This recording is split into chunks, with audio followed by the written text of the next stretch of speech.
Hi friends, good evening. ನಾನು ಇವತ್ತು ಸಂಜೆಯಿಂದ ಈ ವ್ಲಾಗ್ನ ಮಾಡ್ತಾಯಿದ್ದೀನಿ. ತುಂಬ ದಿನ ಆಗಿತ್ತು ವ್ಲಾಗ್ ಮಾಡಿ. ಯಾಕೆಂದರೆ ನಾನು ಈ ಒಂದು ವಿಡಿಯೋದಲ್ಲಿ ಹೇಳಿದೆ ನಿಮಗೆ, ಪಾಪುಗೆ ಫೀಡಿಂಗ್ ಸ್ಟಾಪ್ ಮಾಡಿದೆ ಅಂತ ಹೇಳಿ. ಅವನಿಗೆ ಫೀಡಿಂಗ್ ಸ್ಟಾಪ್ ಮಾಡೋದು ಅಷ್ಟೇನು ಕಷ್ಟ ಆಗಲಿಲ್ಲ, ಫ್ರೀಯಾಗೇನೋ ಬಿಟ್ಟ ಒಂದು ದಿನದಲ್ಲೇನೆ. ಆದರೆ ಫೀಡಿಂಗ್ ಸ್ಟಾಪ್ ಮಾಡಿ ಒಂದು ವಾರ ಆದದ್ದೇ ತಡ. ಫುಲ್ ಅಳು ಅಳು ಅಳು, ಅವನು ಮರೆಯೋದಕ್ಕೆ ಆಗ್ತಿರ್ಲಿಲ್ಲ. ಅವನಿಗೆ ಹಾಲು ಯಾಕೆ ಕೊಡ್ತಿಲ್ಲ ನಮ್ಮಮ್ಮ ಅಂದ್ಕೊಂಡು ಫುಲ್ ರಚ್ಚೆ. ಈ ಒಂದು ಹೊತ್ತು ಊಟ ಕೂಡ ಮಾಡಿಲ್ಲ, ಏನೂ ಮಾಡ್ತಿರ್ಲಿಲ್ಲ ಅವನು. ಏನೇ ಕೊಟ್ಟರು ಬೇಡ ಬೇಡ ಅನ್ನೋನು. ಅಟ್ಲೀಸ್ಟ್ ನನ್ನ ಹತ್ರನಾದರೂ ಇದ್ದರೆ ಸುಮ್ಮನಿರ್ತಾನೆ ಅಂತ ಅಂದ್ಕೊಂಡ್ರೆ ಹ್ಞೂ, ಫುಲ್ ಅಳ್ತಾನೇ ಇರ್ತಿದ್ದ. ಏನು ಮಾಡಬೇಕು ಅಂತಲೇ ಗೊತ್ತಾಗ್ತಿರ್ಲಿಲ್ಲ ನಮಗೆ. ಒಂದು ವಾರನೂ ಇಲ್ಲ, 15 ದಿನ ನಮಗೆ. ಯಪ್ಪ, ಆ ದಿನಗಳನ್ನ ಮರೆಯೋದಕ್ಕೆ ಆಗ್ತಿಲ್ಲ ನಮಗೆ. ಅಷ್ಟೊಂದು ಕಷ್ಟ ಆಗ್ಬಿಟ್ಟಿತ್ತು. ಇವಾಗ ನೋಡಿ, ಈಗ ಒಂದು 3-4 ಡೇಸ್ ಆಯಿತು ಅವನು ಆರಾಮಾಗಿ ಆಟ ಆಡ್ತಾ ಅವನು ಊಟ ತಿಂಡಿ ಎಲ್ಲ ಮಾಡಿ ಆರಾಮಾಗಿ ನಿದ್ದೆ ಎಲ್ಲ ಮಾಡೋಕ್ಕೆ ಸ್ಟಾರ್ಟ್ ಆಗಿ, ಈಗ ನೋಡಿ, ಈಗ ಸಂಜೆ ಬೆಳಿಗ್ಗೆಯಿಂದನೂ ಆಟ ಆಡಿ ಸಂಜೆ ಈಗ ಮಲ್ಕೊಂಡವನೇ. ಇವಳು ನಮ್ಮ ಅಕ್ಕನ ಮಗಳು. ಈಗ ಟ್ಯೂಷನ್ ಮುಗಿಸ್ಕೊಂಡು ಸ್ಕೂಲೆಲ್ಲ ಮುಗಿಸ್ಕೊಂಡು ಈಗ ಮನೆಗೆ ಬರ್ತಿದ್ದಾಳೆ. ಈಗ ಅವನು ಎಷ್ಟು ಆರಾಮಾಗಿ ಆಟಾಡ್ತಿದ್ದಾನೋ ಅಷ್ಟೇ ಒಂದು 15 ಡೇಸ್ ಕಷ್ಟ ಕೊಟ್ಬಿಟ್ಟಿದ್ದಾನೆ ನಮಗೆ. ಒಂದು ಊಟ ಮಾಡ್ತಿರ್ಲಿಲ್ಲ, ಏನಿಲ್ಲ. ಕೆಳಗಡೆ ಕೂಡ ಅವನು ಇಳಿತಿರ್ಲಿಲ್ಲ, ಎತ್ಕೊಂಡೇ ಇರಬೇಕಿತ್ತು ಯಾವಾಗ್ಲೂ. ನೋಡಿ, ನನ್ನ ವಾಯ್ಸ್ ಕೂಡ ನಿದ್ದೆ ಇಲ್ದೇನೆ ಎಷ್ಟು ಹಾಳಾಗೋಗಿದೆ ವಾಯ್ಸು. ಚೇತರಿಸ್ಕೊಳ್ಳೋದಕ್ಕೆ ಆಗ್ತಿಲ್ಲ. ಅದರಿಂದ ಅವನು ಹುಷಾರಾಗೋಕ್ಕೆ ಶುರುವಾಗಿ ಈಗ ಒಂದು 4 ದಿನ ಆಯಿತು. ಅವನು ಯಾವಾಗ ಹುಷಾರಾದ್ನೋ ನಾನು ಹುಷಾರು ತಪ್ಪಿಬಿಟ್ಟೆ. ಆವಾಗ ಅವನು ಚೆನ್ನಾಗಿ ಆಟಾಡ್ತಾ ಇರುವಾಗಲೇ ನಾವು ಫುಲ್ ಸ್ಟ್ರೆಸ್ಸಿಂದ ನಿದ್ದೆ ಇಲ್ದೇನೆ ನನಗೆ ಫುಲ್ ಬಾಡಿ ಪೇಯ್ನ್ ಬಂದು ಫುಲ್ಲು ರೆಸ್ಟ್ ಇಲ್ದೇನೆ ಸ್ಟ್ರೆಸ್ ಆಗಿ ಹುಷಾರು ತಪ್ಪಿಬಿಟ್ಟಿದ್ವಿ. ಆವಾಗ ನಮಗೆ ಹೆಲ್ಪ್ ಮಾಡಿದ್ದೇನೆ ಇದು ಕಲ್ಲರ್ ಅಂತಲೇ ಹೇಳ್ಬೋದು. ನೀವು ನಂಬ್ತಿರೋ ಇಲ್ವೋ ಗಾಯ್ಸ್, ನಿಜವಾಗ್ಲೂ ನಾನು ಹಾಸ್ಪಿಟಲ್ಗೆ ಹೋಗಿ ಒಂದು ಮಾತ್ರೆ ಕೂಡ ತಗೊಂಡಿಲ್ಲ, ಒಂದು ಟ್ರೀಟ್ಮೆಂಟ್ ಕೂಡ ತಗೊಂಡಿಲ್ಲ. ನಾನು ನಂಬಿಕೆ ಇತ್ತು ನನಗೆ ಕಲ್ಲರ್ ಹಚ್ಕೋಬೇಕು ಅಂದ್ಕೊಂಡು. ನಾವು ನಂಬಿಕೆ ಇಟ್ಟು ನಿಮಗೆ ಹೇಳ್ತಿದ್ದೀವಿ ಅಂದಮೇಲೆ ನಾವು ತಾನೇ ಹಚ್ಕೊಂಡು ಪ್ರಯತ್ನ ಮಾಡಬೇಕು. ನನಗೆ ಒಂದು ಸತಿ ಹಚ್ಚಿದಾಗ ಖಂಡಿತ ಹೋಗಲಿಲ್ಲ. ನಾನು ಇದೇನಪ್ಪ ಕಲ್ಲರ್ ವರ್ಕೇ ಆಗ್ತಾಯಿಲ್ಲ ನನಗೆ ನಿನ್ನೆ ಅಂತ ನಾನು ಯೋಚನೆ ಮಾಡೋದಕ್ಕೆ ಸ್ಟಾರ್ಟ್ ಮಾಡಿದೆ. ಆದರೆ ಬಿಡಲಿಲ್ಲ ನಾನು, ಒಂದು ದಿನವೂ ಬಿಡಲಿಲ್ಲ. ನಾನು ಕಲರ್ ಹಚ್ಕೋತಾನೇ ಇದ್ದೆ. ನಾನು ನಂಬಿಕೆ ಇತ್ತು ಇದರಿಂದ ಪ್ರತಿಫಲ ಸಿಕ್ಕೇ ಸಿಗುತ್ತೆ ಅಂತ. ಆದರೆ ದಿನದಿಂದ ದಿನಕ್ಕೆ ನನಗೆ ಆಗಿದ್ದ ಅನುಭವ ನೋಡಿದ್ರೆ ನನಗೆ ನಿಜವಾಗ್ಲೂ ಆಶ್ಚರ್ಯ ಆಗುತ್ತೆ. ಅವನ ಒಂದು ಮಗುನ 3-4 ಡೇಸ್ ಅಲ್ಲ, ಒಂದು ವೀಕಿಂದನೂ ಎತ್ತಿ ಆಡಿಸೋದು ಅಂತ ಅಂದರೆ, ಅವ್ನು ಸಮಾಧಾನ ಮಾಡೋದು ಅಂತ ಅಂದರೆ ನೀವೇ ಇದು ಮಾಡಿ. ಬೋನ್ಸ್ ಎಲ್ಲ ಎಷ್ಟು ಪೇನ್ ಬಂದ್ಬಿಟ್ಟಿರುತ್ತೆ ಅಂದ್ಬಿಟ್ಟು ಅದೆಲ್ಲ ಒಂದೇ ದಿನದಲ್ಲಿ ಕಲರ್ ಹಚ್ಚಿದ್ರೆ ಹೆಂಗೆ ಒಂದೇ ದಿನದಲ್ಲಿ ಹೋಗುತ್ತೆ? ಆಗಲ್ಲ ಅಲ್ವಾ? ನಾನು ಒಂದು 3-4 ಡೇಸು ಬಿಡಲಿಲ್ಲ, ಕಂಟಿನ್ಯೂ ಆಗಿ ಹಚ್ಚಿದೆ. ಈಗ ನಿನ್ನೆಯಿಂದ ಎಷ್ಟು ರಿಲೀಫ್ ಸಿಕ್ಕಿದೆ ಅಂದರೆ ಫುಲ್ ಒಂದು 90% ನನಗೆ ಆಲ್ಮೋಸ್ಟ್ ಅಲ್ಲಿ ನಿದ್ದೆ ಕೂಡ ಚೆನ್ನಾಗಿ ಬರ್ತಿದ್ದೆ. ಅವನ ಪಾಪನೂ ಕೂಡ ಚೆನ್ನಾಗಿ ಆಟ ಆಡ್ಕೊಂಡಿದ್ದಾನೆ, ನಿದ್ದೆ ಕೂಡ ಚೆನ್ನಾಗಿ ಬರ್ತಿದ್ದೆ. ಕಂಪ್ಲೀಟಾಗಿ ಎಲ್ಲ ಆಲ್ಮೋಸ್ಟ್ ಆಲ್ ರಿಕವರಿ ಆಗ್ತಾ ಬರ್ತಿದ್ದೀನಿ. ತುಂಬಾ ಖುಷಿ ಆಗ್ತಿದೆ ಇದರಿಂದ. ನಾನು ನಿಮ್ಮಲ್ಲಿ ಕಲರ್ಸ್ಗಳ ಬಗ್ಗೆ ಇನ್ನೂ ಹೆಚ್ಚು ವಿಡಿಯೋಸ್ಗಳನ್ನ ಹಂಚ್ಕೋಬೇಕು ಅನ್ನೋ ಅಷ್ಟು ಹುಮ್ಮಸ್ಸು ಇನ್ನೂ ಜಾಸ್ತಿ ಆಗಿದೆ ನನಗೆ. ಟೈಮ್ ಆಗಲೇ 6 ಗಂಟೆ ಆಗ್ತಾ ಬರ್ತಿದ್ದೆ. ನಮ್ಮ ಅಕ್ಕ ಇನ್ನೂ ಕಾಫಿ ಕೊಟ್ಟಿಲ್ಲ, ಕೂತವಳೆ ಬಂದು. ಅವಳ ಹತ್ರನೂ ಫ್ರೆಂಡ್ಸ್ ಒಂದು ಸೆಕೆಂಡ್ ಕೂಡ ಯಾರ ಹತ್ರನೂ ಹೋಗ್ತಿಲ್ಲ. ಮನೆಯವರು ಅಷ್ಟು ಜನ ಕಷ್ಟಪಡ್ತಿದ್ದಾರೆ. ಆದರೂ ಈ ತಾಯಂದಿರು ಆಗಿನ ಕಾಲದಲ್ಲಿ 10-12 ಜನ ಮಕ್ಕಳನ್ನ ಇರ್ತಿದ್ರಂತೆ. ನಿಜವಾಗ್ಲೂ ಅಯ್ಯಪ್ಪ, ಕೈ ಎತ್ತಿ ಮುಗಿಬೇಕು ಅವರಿಗೆ. ಈ ಬ್ರೆಸ್ಟ್ ಫೀಡಿಂಗ್ ಜರ್ನಿ ಅನ್ನೋದು ನಾವು ಮಗು ಹುಟ್ಟಿದಾಗ ಎಷ್ಟು ಕಷ್ಟಪಟ್ಟಿರ್ತೀವೋ ಅದ್ರ ಡಬಲ್ ಕಷ್ಟ ನಾನು ಇವಾಗ ಅನುಭವಿಸಿದ್ದೀನಿ ಅಂತಲೇ ಹೇಳ್ಬೋದು. ಅದೇ ಥರ ನಮ್ಮ ಅಕ್ಕ ಕೂಡ 2 ಮಕ್ಳಿಗೂ ತುಂಬಾ ಅನುಭವಿಸಿದ್ದಾಳೆ. ಆಗಲೇ ನನಗೆ ನಿಜವಾಗ್ಲೂ ನನಗಾಗಲೇ ಭಯ ಇತ್ತು, ಅಯ್ಯೋ ನನಗಾದಾಗ ಹೆಂಗಪ್ಪ ಇದು ಅಂತ. ಆದರೆ ಅವಳಿಗಿಂತನೂ ಡಬಲ್ಲು ನನ್ನ ಮಗ. ಅಯ್ಯಪ್ಪ, ಆದರೂ ಈಗಿನ ಮಕ್ಳುಗಳನ್ನ ಹಿಡಿಯೋದು ತುಂಬಾ ಕಷ್ಟ. ಆವಾಗ ಹೇಳ್ತಿದ್ರು, ನಮ್ಮ ಅಜ್ಜಿ ಹೇಳ್ತಿದ್ರು, 2 ವರ್ಷದ ಗಂಟ ಕುಡಿಸು, ಮಕ್ಳಿಗೆ ಒಳ್ಳೆಯದು. ಮರಿಯೋದು ಸ್ವಲ್ಪ ಕಷ್ಟಪಡ್ತವೆ, ಆದರೆ ಕುಡಿಸಿದ್ರೆ ತುಂಬಾ ಒಳ್ಳೆಯದು, ಅವ್ರಿಗೆ ಪೌಷ್ಟಿಕಾಂಶ ಸಿಗುತ್ತೆ ಅಂತ. ಆದರೆ ನನಗೆ ಈಗ ಕೆಲವರು ಹೇಳ್ತಿದ್ರು, ಬಿಡಿಸ್ಬಿಡು. ಒಂದು ವರ್ಷದ ಮೇಲೆ 7 ತಿಂಗಳಾಯ್ತಲ್ವಾ, ಹಾಲು ಬಿಡಿಸ್ಬಿಡು. ಅಕ್ಕನೂ ಹೇಳಿದ್ಲು ಸುಮಾರು ಸತಿ, ಹಾಲು ಬಿಡಿಸ್ಬಿಡೆ, ಮರೆಯೋದು ಕಷ್ಟ. ಇವ್ನು ಬೇರೆ ತುಂಬಾ ಹಠ ಮಾಡ್ತಾನೆ, ಅವನನ್ನು ಕಂಟ್ರೋಲ್ ಮಾಡೋದು ತುಂಬಾ ಕಷ್ಟ ಆಗುತ್ತೆ ಅಂತ.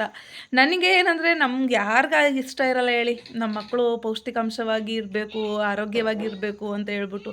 ಎಷ್ಟೊಂದು ಜನ ಹೇಳ್ತಿದ್ರಲ್ಲ, ಹಾಲು ಕುಡಿಸಿದ್ರೆ ತುಂಬ ಒಳ್ಳೆಯದು ಅಂದ್ಬಿಟ್ಟು, ನಾನು 2 ವರ್ಷ ಗಂಟ ಕುಡಿಸೋದು ತುಂಬ ಒಳ್ಳೆಯದಾಗುತ್ತೆ ಅಂದ್ಕೊಂಡು ನಾನು ಅಂದ್ಕೊಂಡು ಕುಡಿಸ್ತಾ ಇದ್ದೆ. ಆದರೆ ಅವನು ಊಟ ಮಾಡೋದನ್ನೇ ಸ್ಟಾಪ್ ಮಾಡಿಬಿಟ್ಟಿದ್ದ. ಹಾಲಿಂದು ಸ್ವೀಟ್ ರುಚಿ ಜಾಸ್ತಿ ಆಗುತ್ತೆ ಅಂತ ಹೇಳ್ತಾರೆ, ಅದರಿಂದ ಊಟ ಮಾಡೋದನ್ನೇ ಸ್ಟಾಪ್ ಮಾಡಿಬಿಟ್ಟಿದ್ದ. ಆಮೇಲೆ ಹೇಳೋ ಮಾತು ಕೇಳ್ತಿರ್ಲಿಲ್ಲ, ಏನು ಒಂದು ಫ್ರೂಟ್ ಕೂಡ ಅವ್ನು ತಿಂತಿರಲಿಲ್ಲ. ಇದನ್ನು ನನಗೂ ನೋಡಿ ನೋಡಿ ಬೇಸತ್ತೋಯ್ತು. ಅದರಿಂದ 1 ವರ್ಷ 1.5 ವರ್ಷ ಆಯ್ತಲ್ವಾ, ಈಗ ಮೈಂಡ್ ಡೆವಲಪ್ಮೆಂಟ್ ಕೂಡ ತುಂಬಾ ಆಗಿರುತ್ತೆ ಅವ್ರಿಗೆ ಅಂತ ಹೇಳ್ಬಿಟ್ಟು ನಾನು ಕೂಡ ಸ್ಟಾಪ್ ಮಾಡೋಣ ಸಾಕು ಅಂತ ಅಂದ್ಬಿಟ್ಟು, ಇವಾಗ ಸಾಕು ಅಂತ ಹೇಳಿ ಸ್ಟಾಪ್ ಮಾಡೋಣ ಅಂತ ಅಂದ್ಬಿಟ್ಟು, ದೀಪಾವಳಿಗೆ ಆಂಟಿ ಮನೇಲಿ ಮುತ್ತೈದೆ ಪೂಜೆ ಇಟ್ಕೊಂಡಿದ್ರು. ಅದಕ್ಕೆ ಬಂದಲ್ಲ, ಎಲ್ಲರೂ ಹೇಳ್ತಿದ್ರು ಬಿಡಿಸ್ಬಿಡು, ಹಾಲು ಬಿಡಿಸ್ಬಿಡು, ಸಾಕು ಇವನು ಊಟ ಮಾಡ್ತಿಲ್ಲ ಅಂತ ಹೇಳಿದಾಗ ನಾನು ಹೋಗಲಿ ಸ್ಟಾಪ್ ಮಾಡೋಣ ಅಂದ್ಕೊಂಡು ಬಿಡಿಸ್ದೆ. ಫ್ರೆಂಡ್ಸ್, ರಿಯಲಿ ಅವನು ಕೊಟ್ಟಿರೋ ಕಷ್ಟ ಇದೆಯಲ್ಲ, ಹೇಗೋ ಏನೇ ಕಷ್ಟ ಆಗಿರ್ಬೋದು, ಅವನೀಗ ಒಂದು 4 ದಿನದಿಂದ ಆರೋಗ್ಯವಾಗಿ ಊಟ ಮಾಡ್ತಾ, ತಿಂಡಿ ಮಾಡ್ತಾ, ಆಟ ಆಡ್ಕೊಂಡಿದ್ದಾನೆ. ಅದೊಂದೇ ಖುಷಿ ನಮಗೆ, ಅದೊಂದೇ ಖುಷಿಯಾದ ವಿಚಾರ. ನಾನು ಕೂಡ ಚೇತರಿಸ್ಕೊತಿದ್ದೀನಿ. ಇದಕ್ಕೆಲ್ಲ ಕಾರಣ, ಮುಖ್ಯವಾದ ಕಾರಣ ಅಂತ ಅಂದರೆ ಕಲರ್ಸ್ ಅಂತಲೇ ಹೇಳ್ಬೋದು. ಕಲರ್ ಹಚ್ಚಿ ಹಚ್ಚಿ ನಿಜವಾಗ್ಲೂ ಸ್ವಲ್ಪ ಪೇಯ್ನ್ ಇದೆ. ಬೆನ್ನು ಫುಲ್ಲು ಇಲ್ಲೆಲ್ಲ ಮಲ್ಕೊಬಿಡ್ತಿದ್ನಲ್ಲ ದಿನಪೂರ್ತಿ, ಸ್ವಲ್ಪ ಪೇಯ್ನ್ ಇದೆ. ಇನ್ನು ಅದನ್ನು ಬಿಟ್ಟರೆ ಇನ್ನೇನಿಲ್ಲ. ಇವತ್ತು ನಾಳೆ ಕಲರ್ ಹಚ್ಕೊಂಡ್ರೆ ಫುಲ್ ಅದು ಕೂಡ ಹೋಗುತ್ತೆ. ಅಕ್ಕ ಈಗ ಟೀ ಮಾಡೋದಕ್ಕೆ ಅಂತ ಸ್ಟಾರ್ಟ್ ಮಾಡಿದ್ದಾಳೆ.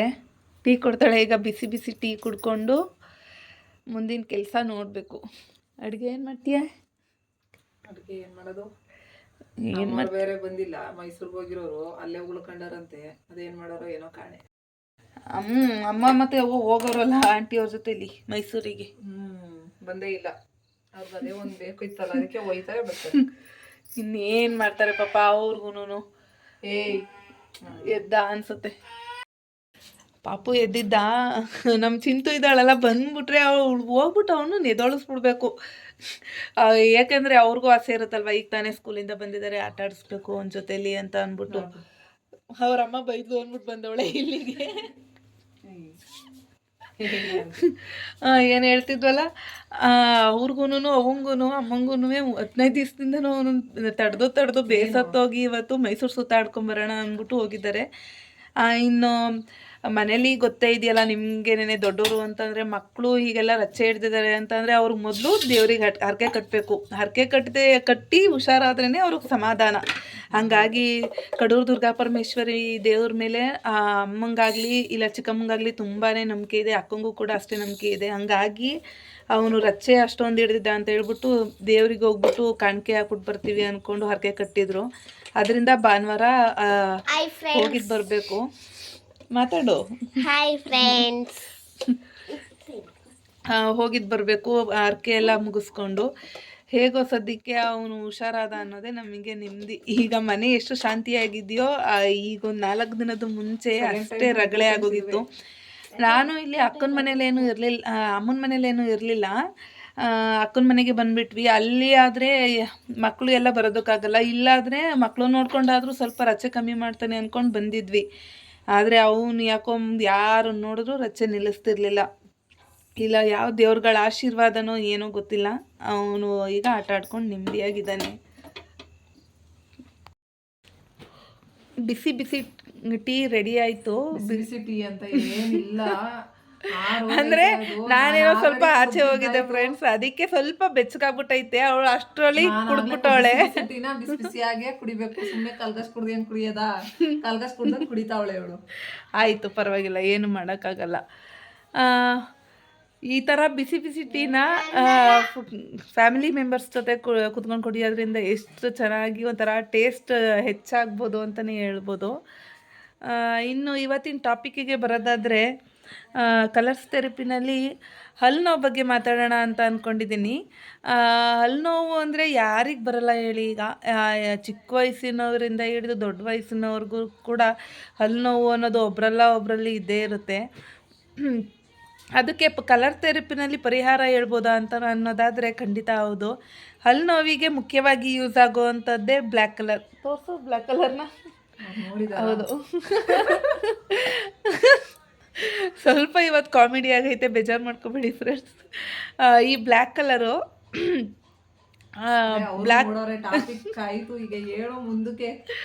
ಬ್ಲ್ಯಾಕ್ ಕಲರಿಂದ ನಮ್ಮ ಹಲ್ಲು ನೋವನ್ನ ದಿನೇ ದಿನೇ ಕಮ್ಮಿ ಮಾಡ್ಕೋತಾ ಬರ್ಬೋದು. ಇದನ್ನು ಒಂದು 15 ಡೇಸ್ ಯೂಸ್ ಮಾಡೋದ್ರಿಂದ ಹಲ್ಲಿನ ಯಾವುದೇ ತೊಂದರೆಗಳಾದರೂ ಕೂಡ ಕಂಪ್ಲೀಟಾಗಿ ಗುಣಮುಖ ಆಗುತ್ತೆ ಅಂತಲೇ ಹೇಳ್ಬೋದು. ಹಿಡ್ಕೊ ಹತ್ತು.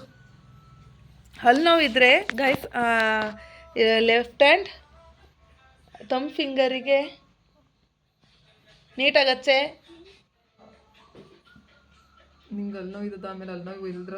ಅಳಿಸ್ಕೊಂಡ್ರಾಯ್ತು ಬಿಡು. ಇಲ್ಲಿ ನೋಡಿ ಗೈಸ್, ಥಂಬ್ ಫಿಂಗರಲ್ಲಿ ಈ ಜಾಯಿಂಟ್ ಎಲ್ಲ ಇದು ಆ್ಯಕ್ಚುಲಿ ರಿಫ್ಲೆಕ್ಸ್ ಇದು.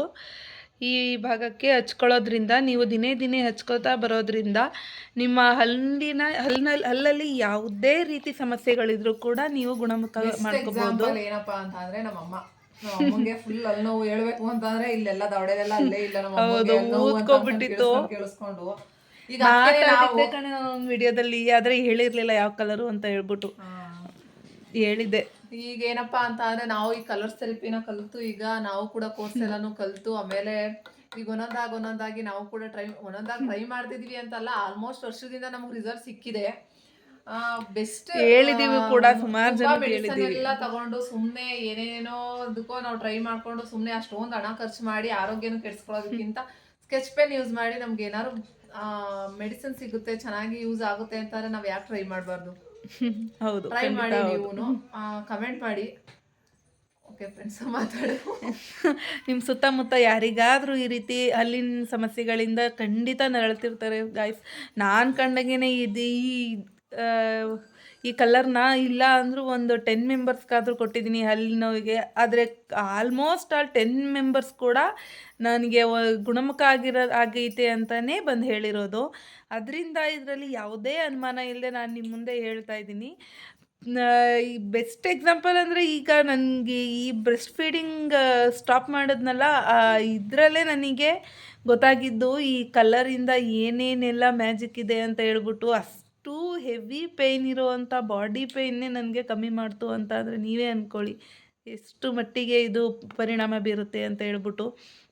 ಇದರಿಂದ ನಾನು ಬ್ರೆಸ್ಟ್ ಫೀಡಿಂಗ್ ಸ್ಟಾಪ್ ಜರ್ನಿನಲ್ಲಿ ಇನ್ನೂ ಕೂಡ ಹೆಲ್ಪ್ ಆಗಿದೆ. ಅದನ್ನು ನಾನು ನಿಮ್ಮ ಮುಂದಿನ ದಿನಗಳಲ್ಲಿ ನಾನು ಹಂಚ್ಕೋತೀನಿ. ಅವನಿಗೆ ಹೇಗೆ ಸ್ಟಾಪ್ ಮಾಡಿದೆ, ಅದರಿಂದ ಬರೋವಂತಹ ಬ್ರೆಸ್ಟ್ ಪೇಯ್ನ್ ಕೂಡ ಹೆಣ್ಮಕ್ಳಲ್ಲಿ ಡೆಲಿವರಿ ಪೇಯ್ನ್ ಬಂದಷ್ಟೇ ಪೇಯ್ನ್ ಆಗುತ್ತೆ ಅಂತಲೇ ಹೇಳ್ಬೋದು.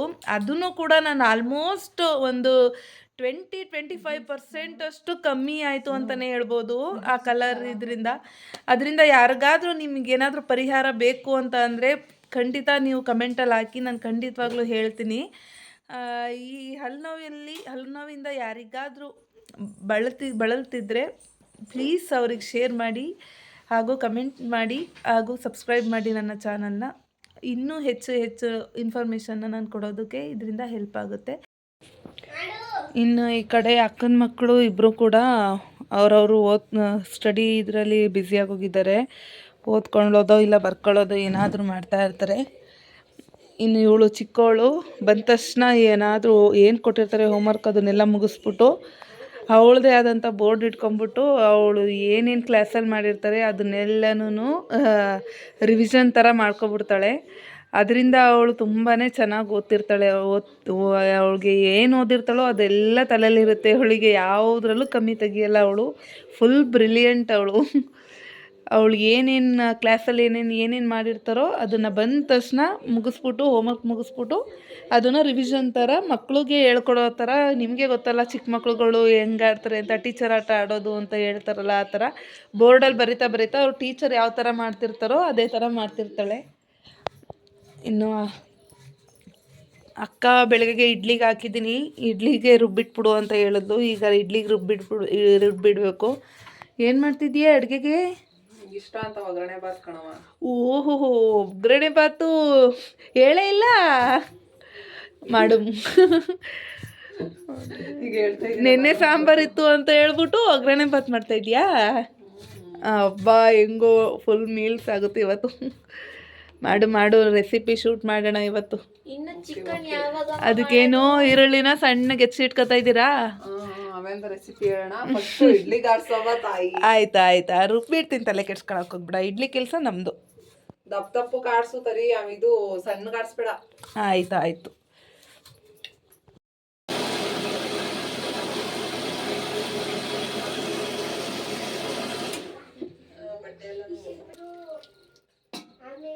ನೀರು ಜಾಸ್ತಿ ಹಾಕ್ಬೇಡ.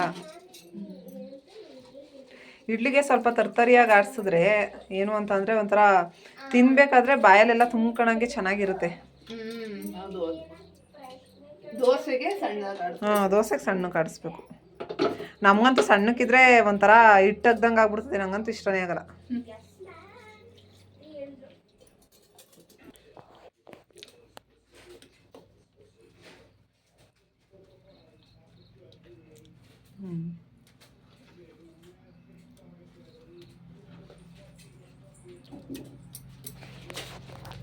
ಇನ್ನು ಅಕ್ಕ ಒಗ್ಗರಣೆ ಬಾತಿಗೆ ಎಲ್ಲ ರೆಡಿ ಮಾಡ್ಕೊಂಡಿದ್ದಾಳೆ. ಈರುಳ್ಳಿನ ಸಣ್ಣದಾಗಿ ಹೆಚ್ಚಿಟ್ಕೊಂಡಿದ್ದಾಳೆ. 1-2 ಈರುಳ್ಳಿ ಆಗಿರ್ಬೋದು. ಮತ್ತು ಸ್ವಲ್ಪ ಶುಂಠಿ, 1 ಗೆಡ್ಡೆ ಬೆಳ್ಳುಳ್ಳಿನ ಚೆನ್ನಾಗಿ ಗೆಜ್ಜಿ ಇಟ್ಕೊಂಡಿದ್ದಾಳೆ. 4-5 ಹಸಿಮೆಣಸಿನ್ಕಾಯಿ ಮತ್ತು 3 ಟೊಮೊಟೊನ ಸಣ್ಣದಾಗಿ ಹೆಚ್ಚಿಟ್ಕೊಂಡಿದ್ದಾಳೆ. ಇನ್ನು ಒಲೆ ಮೇಲೆ ಒಂದು ಕುಕ್ಕರ್ ಇಟ್ಬಿಟ್ಟು ಅದಕ್ಕೆ ಸ್ವಲ್ಪ ಎಣ್ಣೆ ಹಾಕಿ, ಎಣ್ಣೆ ಚೆನ್ನಾಗಿ ಕಾಯೋವರೆಗೂ ಕಾಯಬೇಕು. ಎಣ್ಣೆ ಕಾದ ನಂತರ ಅದಕ್ಕೆ 4 ಪೀಸ್ ಚಕ್ಕೆ ಮತ್ತು 4 ಪೀಸ್ ಲವಂಗ ಹಾಕಿ, ಮತ್ತು ಶುಂಠಿ ಬೆಳ್ಳುಳ್ಳಿ ಪೇಸ್ಟ್ ಹಾಕಿ ಚೆನ್ನಾಗಿ ಹಸಿ ವಾಸನೆ ಹೋಗೋವರೆಗೂ ಹುರ್ಕೊಳ್ಬೇಕಾಗುತ್ತೆ.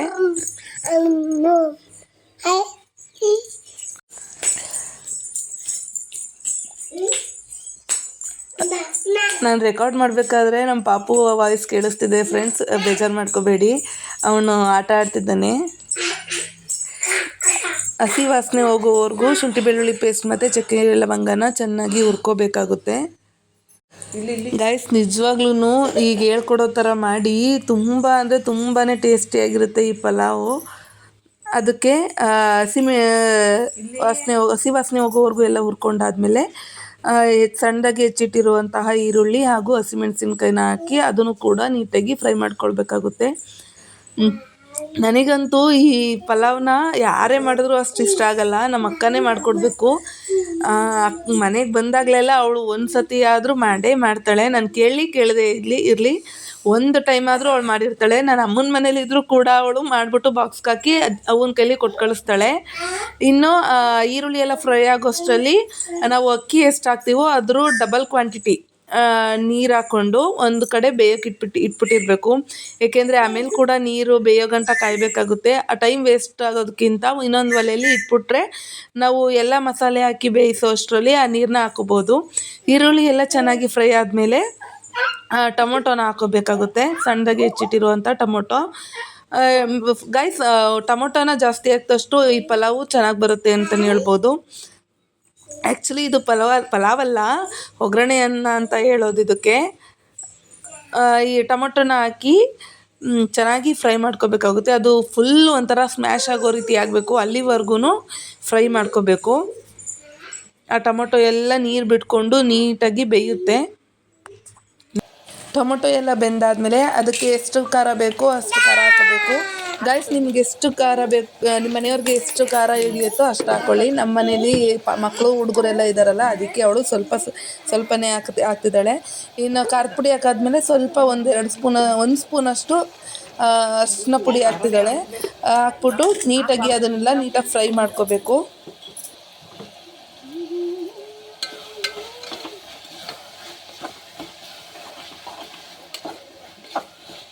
ಇನ್ನು ಖಾರದ ಪುಡಿ ಎಲ್ಲ ಹಿಡ್ದಾದ್ಮೇಲೆ ಅವರೆಕಾಳಿದ್ದು ಮನೇಲಿ, ಅವರೆಕಾಳು ಮತ್ತು ಸ್ವಲ್ಪ ತೊಗರಿಕಾಳಿದ್ದು, ಅದೆರಡನ್ನೂ ಸ್ವಲ್ಪ ಎಡೆದ್ಬಿಟ್ಟು ಹಾಕ್ತಿದ್ದಾಳೆ. ಗೈಸ್, ಅದನ್ನು ಬೇಕಾದ್ರೆ ಸ್ಕಿಪ್ ಮಾಡ್ಕೋಬೋದು ನೀವು. ಯಾವ ಕಾಳು ಹಾಕ್ದೇ ಇದ್ರೂ ಕೂಡ ಈ ಪಲಾವು ಅಷ್ಟೇ ಟೇಸ್ಟಿಯಾಗಿ ಬರುತ್ತೆ. ಏನಾದರೂ ಅದು ಆ್ಯಡ್ ಮಾಡಿದ್ರೇ ಅದು ಸ್ವಲ್ಪ ಡಿಫ್ರೆಂಟ್ ಆಗಿರ್ಬಿಡುತ್ತೆ ಅಷ್ಟೇನೆ. ಇನ್ನು ಅವರೆಕಾಳೆಲ್ಲ ಸ್ವಲ್ಪ ಫ್ರೈ ಮಾಡ್ಕೊಬಿಟ್ಟು ನೀರು ಅಷ್ಟೊತ್ತಿಗೆ ಪಕ್ಕದಲ್ಲಿ ಇಟ್ಟಿದ್ಲಲ್ಲ ಅದು ಕೂಡ ಕುದೀತಾ ಇತ್ತು. ಆ ನೀರನ್ನು ಕೂಡ ಆ್ಯಡ್ ಮಾಡಿಕೊಂಡು ಈಗ ನೋಡಿ ಗಾಯ್ಸ್, ನೀರನ್ನ ಆಗಲೇ ಕಾಯಕ್ಕಿಟ್ಟಿದ್ದಕ್ಕೇನೆ ಈಗ ಪಟ್ಟಂತ ಹಾಕೋದಕ್ಕಾಯ್ತು. ಅಲ್ಲಿ ನೋಡಿ ಕುದಿ ಬರ್ತಿದೆ. ಇಲ್ಲಾಂದರೆ ನೀರು ಹಾಕಿ ಅದು ಕೂಡ ಕುದಿಯೋವರೆಗೂ ಕಾಯಬೇಕಾಗಿತ್ತು. ಇದರಿಂದ ಟೈಮ್ ಉಳಿಯುತ್ತೆ. ನೀರು ಹಾಕ್ಬಿಟ್ಟು ರುಚಿಗೆ ಎಷ್ಟು ಬೇಕೋ ಅಷ್ಟು ಉಪ್ಪು ಹಾಕಬೇಕಾಗುತ್ತೆ. ಉಪ್ಪು ಹಾಕ್ಬಿಟ್ಟು ಆಮೇಲೆ ಅಕ್ಕಿ ಇರುತ್ತಲ್ಲ, ನಾವು ಎಷ್ಟು ಅಕ್ಕಿ ಬೇಕಾಗುತ್ತೋ ಅಷ್ಟು ಅಕ್ಕಿ ತಗೊಂಡು ನೀಟಾಗಿ ತೊಳೆದ್ಬಿಟ್ಟು ಅದನ್ನು ಕೂಡ ಅಕ್ಕಿ ಹಾಕ್ಕೊಂಡು ಸ್ವಲ್ಪ ಹೊತ್ತು ಕೆದಕಬೇಕಾಗುತ್ತೆ. ಇನ್ನು ಎಲ್ಲ ಹಾಕಿದ್ಮೇಲೆ ಗೈಸ್, ಇದಕ್ಕೆ ಸ್ವಲ್ಪ ಕೊತ್ತಂಬರಿ ಸೊಪ್ಪಿದ್ರೆ ಸ್ವಲ್ಪ ಕೊತ್ತಂಬರಿ ಸೊಪ್ಪನ್ನ ಸಣ್ಣದಾಗಿ ಹೆಚ್ಚಿಬಿಟ್ಟು ಹಾಕಬೇಕು.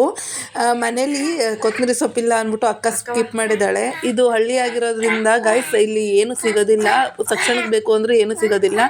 ಮುಂಚೆ ಅವಳಿಗೆ ಮಾಡೋ ಪ್ಲ್ಯಾನ್ ಇರಲಿಲ್ಲ. ಅವಳು ಸಂತೆಗೂ ಹೋಗಿರಲಿಲ್ಲ ಇವತ್ತು, ಅದರಿಂದ ಏನು ತಂದಿರಲಿಲ್ಲ. ಇದ್ದರೆ ಅದು ಇನ್ನೂ ಟೇಸ್ಟಿಯಾಗಿರುತ್ತೆ ಗೈಸ್. ಇನ್ನೂ ಒಂದೊಲೆ ಮೇಲೆ ಅಕ್ಕ ಮುದ್ದೆಗಿಟ್ಟಿದ್ದಾಳೆ.